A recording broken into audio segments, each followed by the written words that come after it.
pagdalo ba sa makapangyarihan ng nagtutuwid sa kanya?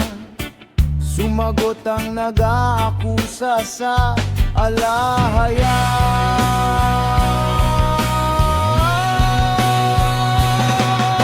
Ako'y walang halaga, paano kita masasagot?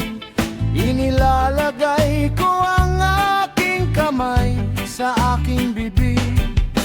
Minsan akong nagsalita, ngunit hindi ako sasagot. 2 beses, ngunit hindi na ako magsasalita pa.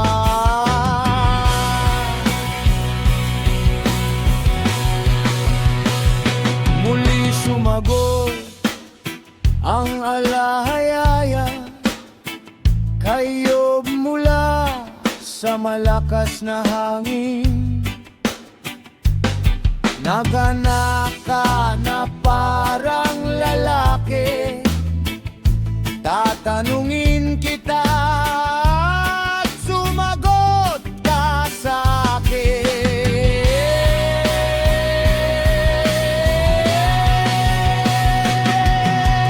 Nais mo bang pawalang saysay ang aking katarungan? Nais mo ba akong hatulang nagkasala upang ikaw ay mapawalang sala? Mayroon ka bang bisig tulad ng alahaya at makakapapagkulog ka ba na tulad ng kanyang tinig?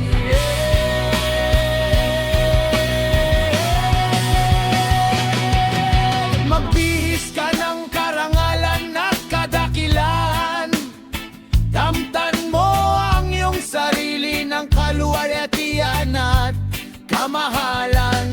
Ibuhos mo ang galit ng iyong puot. Tingnan mo ang bawat mapagmataas at ibaba mo sila. Tingnan mo ang bawat mapagmataas at ilakan mo sila sa kanilang kinalalakyan. Durugin mo ang masasama kung nasaan sila.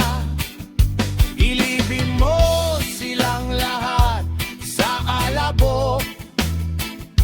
Itago mo ang kanilang mga mukha sa lugar ng mga patay.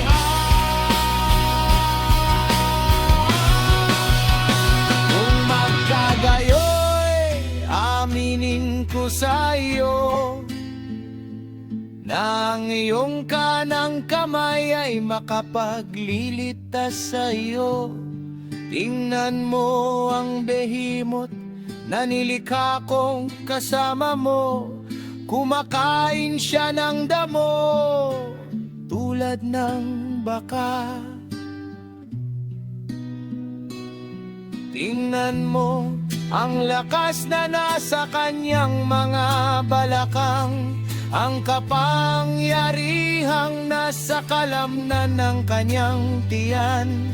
Ang kanyang buntot ay parang isang sedro, ang mga litid ng kanyang mga hita ay magkakasikip. Ang kanyang mga buto ay tulad ng mga tubong tanso.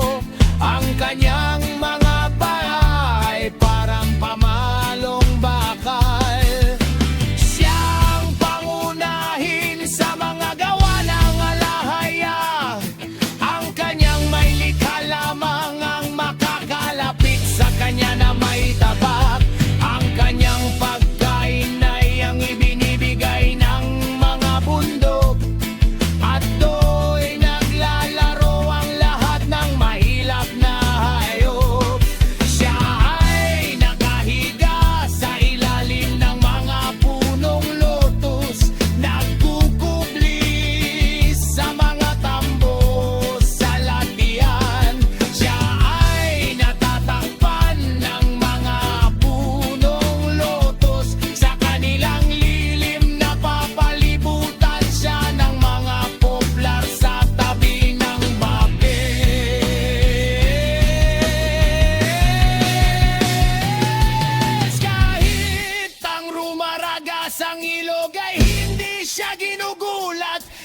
ay panatag kahit na ang Jordan ay pumailan lang sa kanyang bibig.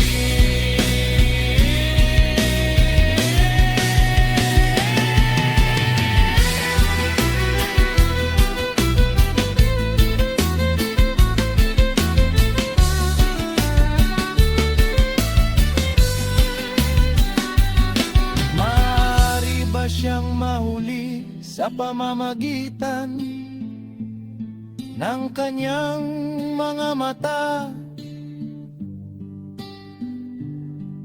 O mabihag sa pamamagitan ng pagtusok